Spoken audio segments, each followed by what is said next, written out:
تقبل الله منا ومنكم عيد. بسم الله الرحمن الرحيم. السلام عليكم ورحمة الله وبركاته. dhammaan ummadda islaamka gaar ahaan shacabkeena Soomaaliyeed waxaan ugu hambalyeynaya bishan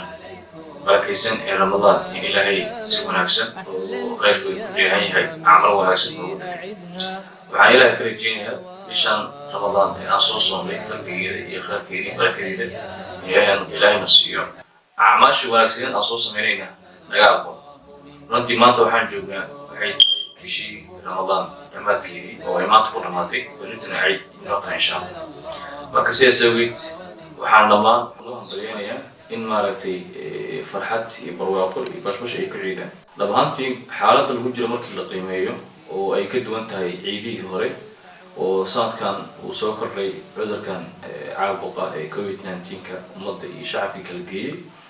oo ay maaragtay suurtagali weysay ehelkii iyo axbaabtii iyo asxaabtii ciidaha isku imaan jiray wada sheekaysan jiray iswareysan jiray ay sanadkan inay isku imaadaan ay tahay risk ama mushkilad u keeni karto caafimaadkooda runtii muhiimadda waxay tahay qof walbaba in maaragtay nafsadiisa markuu ugu horeyso ka taxadaro kadib hadduu tiisa ka taxadarayna tii ay ummadii kale ee shacabka ama deegaanka kula noolay uu ka taxadaray noqonaysa sidaas awgeed ciidihii hore waa ka duwan tahay qof walba oo muwaadin Soomaaliyeed waxaa laga doonayaa waxay tahay inuu taxadar dheeri ah sameeyo maalmaha ciidda ah la qaato wasaaradda caafimaadka iyo waaxyada ku howlgala fariimahooda oo ah inaan la isku imaan inkastoo masaajidada ay xiran yihiin haddana daruuri nafsiyan sababay awgeed ay ku xiran yihiin marka waxaa loo baahan yahay qof walba inuu taxadar dheeri ah uu sameeyo uu ka fogaado meelaha public ah waxaan rajeynayaa insha Allah in Ilaahay maaragtay cudurkan dhibaatada ummadda u geysay oo caalamka uu saameyn ugu yeeshay in Ilaahay fadligeeda bisha Ramadaan fadligeeda nooga dulqaado oo uu maaragtay dambigeena waalidkeena dhaafo intii cudurkan u dhimatayna Ilaahay maaragtay naxariis janno ka waraabiyo waxaan leeyahay marka bulshada ku nool dalka Turkiga gaar ahaan ardayda gobolada wax kala barata waxaan leeyahay ciidiina guryaha ku qaata guryaha lagu wada ciido inkastoo dalka uu ka jiro bandow haddana ay dawladdu sheegtay qofkii xilliyada bandigu u socdo oo banaanka lagu arko in maaragtay ganaax la saaro marka waxaan ka codsanayaa waxay tahay dhammaan ardayda Soomaaliyeed ee dalka Turkiga si guud wax uga barata gaar ahaan ardayda gobolka Turkiga wax ka barata waxaan leeyahay idinkana fadlan guryihiina jooga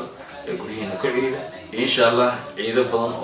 oo ka barwaaqaysan ayaan maaragtay wada ciidi doonaa iyadoo aysan jirin cudurkan iyo dhibaato kale oo nakala xanigi doono marka waxaan ka rajaynayaa waxay tahay qof walba